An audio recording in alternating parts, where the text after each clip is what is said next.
Telltale signs of your nail health. Hello and welcome to another video. If you're new to this channel, Health and Remedies, it mainly covers health conditions and their treatments, complementary medicine and nutrition. So if you feel this is of interest to you, please subscribe and you'll get lots of free informative content. Have you noticed lines, markings or different colours on your nails and wondered how to get rid of them? Are you curious as to what's causing them? You're in the right place, as this video covers a lot of different nail abnormalities, so stay tuned till the end. Now let's get into it.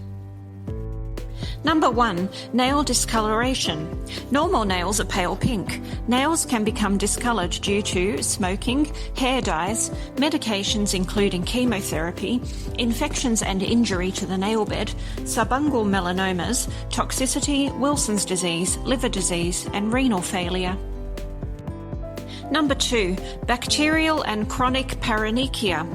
Bacterial paronychia is a bacterial infection of the nail fold. It is more common in people whose hands are in contact with moisture, in those who chew their nails or incorrectly file their nails, and those prone to eczema or small finger injuries. With chronic paronychia, the nail is thicker and slightly painful and red. It is caused by chemical irritation, allergy and moisture conditions which increase the risk of fungal infection. The nail becomes misshapen and discoloured. Number 3. Elevated nail plate. The main symptom is separation of the nail from the nail bed without pain, resulting in making the nail green, yellow or opaque. It occurs slowly and can be due to an underlying health condition or injury. It can also cause extra skin tissue under the nail, as well as nail pitting, thickening or bending of the nail edges. Causes include over-picking the nails, pus forming under the nail plate, fungal infections and psoriasis, and other causes include bronchiectasis, thyroid disorders, anemia or some autoimmune diseases. Also, too much filing, exposure to chemicals, allergic contact dermatitis, excess contact with water. Treatment varies depending on cause, but includes medications, treating low iron and oral antifungal treatments. Prevention is by trimming nails, using gloves when putting hands in water, avoiding chemicals, and treating underlying conditions. Number 4. Ingrown nails. This is caused by growth into the skin at the sides of the nail, resulting in pain and increasing the risk of infection. It is more common if the nail curves in too much or the nails are improperly trimmed. Other causes of this condition include tight footwear. Number 5. Nail thickening. Thickening of the toenails is normal with age, but abnormal thickening can happen and can be caused by injury, fungal infection, ischemic circulation, arthritis, abnormal gait, tight shoes, and psoriasis. Number 6. Nail ridges. Vertical ridges may be due to anemia or malnutrition, aging, trauma, illness, eczema, rheumatoid arthritis, peripheral vascular disease, or lichen planus. Ridges can also be due to stress, kidney or thyroid disease, and are usually harmless. According to a 2015 study, slight vertical ridges often occur in older adults due to a slow cell turnover. Horizontal ridges are also called Bowes lines if they are deep. They are often a result of a serious condition and may result in cessation of nail growth until the underlying condition is treated. Acute kidney disease may be associated with Bowes lines. According to the 2015 study mentioned, if Bowes lines develop on all 20 nails, it could be due to mumps, parathyroid disease, unmanaged diabetes, syphilis, respiratory conditions, illnesses that cause prolonged high fevers, or zinc deficiency. A doctor should notice any changes in your nails. If any changes are due to an injury, you could wait a few weeks to see how the nails heal before seeing a doctor. However, you should see a GP as soon as possible if the injury results in a cut through your nail, a crushed nail, a torn off nail, or bleeding under the nail. Your GP will inspect your nails and ask about other symptoms. They may order urine and blood tests if they suspect kidney disease, diabetes, or nutritional deficiencies. If nail ridges are due to a skin condition, consult with a dermatologist. If the cause is unclear, your dermatologist may take some fingernail clippings to have them analysed in a laboratory to check for infection. Because ridges are often due to other health problems, treatment includes addressing the underlying cause. For example, if they are due to diabetes, managing blood sugar can reduce Bowes lines. If eczema is causing Bowes lines, use the correct moisturisers. If low minerals or vitamins are the cause, you may need to alter your diet or take supplements. Some dermatologists say gently buffing the nails can remove ridges, but it's best to moisturise nails and keep them trimmed. Number 7. Brittle nail splitting. The nail can split into layers as it grows due to overuse and removal of nail polish, hands always exposed to water, or overuse of fingernails. Less common causes are iron deficiency or illness. Common symptoms are easy breakage of nails. If the cause is internal, it can affect both finger and toenails. If the cause is external, it will more commonly affect just the fingernails. A good remedy is to use moisturiser and avoid chemicals and excess exposure to water. Number 8. Nail psoriasis. Nail psoriasis can cause denting or crumbling. It affects the skin of the nail bed or near the nail beds. Symptoms include crumbling nails, pitting, yellow or brown colour, or skin build-up or blood under the nails. Treatments include corticosteroid cream, tazarotene, corticosteroids injections, or laser treatment. Number 9. Nail fungal infections. Nail fungal infections cause the nails to become thick, discoloured, and easier to break. They are often caused by moulds and fungus, sweat, athlete's foot, and manicures and pedicures. Symptoms include thick nails, nail brown, yellow, or white in colour, or fragile or cracked nails. Nails are often not painful. Treatments include antifungal medications. Number 10. Clubbing.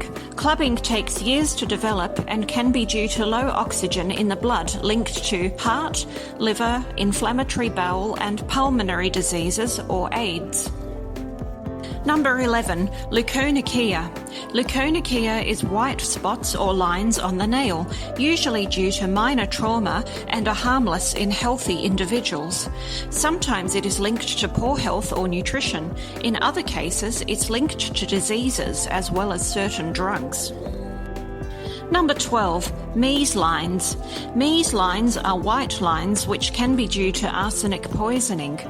A hair or tissue sample will be taken from your GP to check. Number 13. Pitting. Pitting consists of small depressions or pits in the nail, which is common in people with psoriasis or some systemic diseases. Number 14. Terry's nails. Terry's nails is when the nail tips have a dark band and is often due to aging, but also congestive heart failure, diabetes, and liver disease. Number 15. Yellow nail syndrome. This is when the nails become thicker and grow slower. Sometimes the nail does not have a cuticle and can pull away from the nail bed, which can be due to malignancies, lymphedema, and respiratory illnesses. It is recommended to visit your GP to gauge the seriousness of this condition. Proper maintenance should prevent this. Number 16. Black lines on the nail. A narrow black line that has formed vertically beneath the nail is called a splinter hemorrhage. It occurs for many reasons and may be harmless or indicate a more serious health condition. It is called a splinter hemorrhage because it may resemble a wood splinter under the nail. The condition is caused by damaged small blood vessels beneath the nail. Characteristics include black or reddish-brown colour and no change in appearance when applying pressure to the nail. Splinter hemorrhages are commonly caused by trauma. It occurs when something hurts the nail bed and bursts a blood vessel beneath the nail. You may also experience trauma without realizing it, for example, when you squeeze something tightly. Endocarditis may cause splinter hemorrhages. 15% of endocarditis sufferers have splinter hemorrhages. Psoriasis may also cause splinter hemorrhages. Up to half the number of patients with psoriasis have splinter hemorrhages and other nail conditions. Causes of splinter hemorrhages include infections, vasculitis, lupus, nail fungus, lichen planus, medications that alter blood clotting, Raynaud's disease, kidney, lung or circulatory diseases, or chemotherapy. Contact your GP if a black line is not caused by trauma. You should also see your doctor if the trauma has caused another condition or is not healing after several weeks. Also, if you have endocarditis accompanied by fatigue, fever, pale skin, joint pain and shortness of breath, and if you have recurring splinter hemorrhages. Your doctor should take a medical history and perform a physical exam and may recommend further testing. Treatment varies depending on the underlying cause. In some cases, no treatment is required and the splinter hemorrhage will grow out with the nail. If the splinter hemorrhage is due to another medical condition, then it most likely requires treatment. Endocarditis requires antibiotics and possible surgery. Psoriasis requires topical and oral treatments and prevention strategies. If caused by trauma to the nail, the splinter hemorrhage should grow out eventually. If other symptoms arise, you should see your doctor for an examination and diagnosis. Number 17, periungual warts. Periungual warts develop around the fingernails or toenails. They start small, the size of a pinhead, and slowly grow into bumps, and eventually they spread into clusters. They commonly affect children and young adults who bite their nails. They are difficult to treat, but it is recommended to start treatment as soon as the warts appear. Periungual warts are not painful when small, but can become painful when they grow. They can also interrupt nail growth and split the skin around your nail. They are caused by the human papillomavirus or HPV. HPV can develop through a cut or scrape, which is why increased risk factors include nail biting and picking cuticles and frequently immersing hands in water.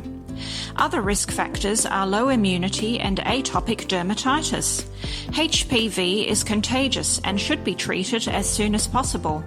If the wart spreads to the nail bed, it can cause permanent damage and a fungal infection. There is no cure, and treatment includes eliminating symptoms. They are difficult to treat and can recur after treatment. Possible treatments for periungual warts include salicylic acid, which works slowly and requires frequent treatments for up to 3 months. It destroys the affected skin but may cause skin irritation. Salicylic acid is available over the counter, but it's best to get medical advice on its usage. Cryotherapy is another treatment involving using liquid nitrogen to freeze off the warts. It often requires less treatments than salicylic acid, usually 3 to 4. Success rates are similar for both treatments, being a 50 to 70% success rate. Both treatments can also be used in combination and may cause blistering or skin discoloration. Injections of antigens can cause an immune system attack on the warts. Before injecting antigens, your GP will test if you develop an immune reaction to the antigen. Side effects can include itching and burning. Other treatments include carbon dioxide laser or pulsed dye laser therapy and topical treatments, all of which have been effective for some people. Generally, it takes 3 to 4 months of treatment to improve.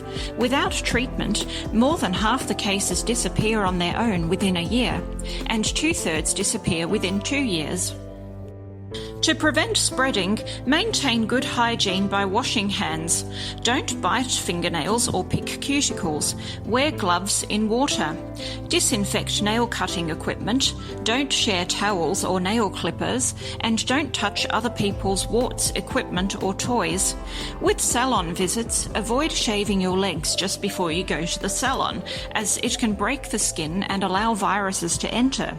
Ensure the pumice stone they use is new, otherwise bring your own. Ensure the employees wash their hands and change gloves between clients.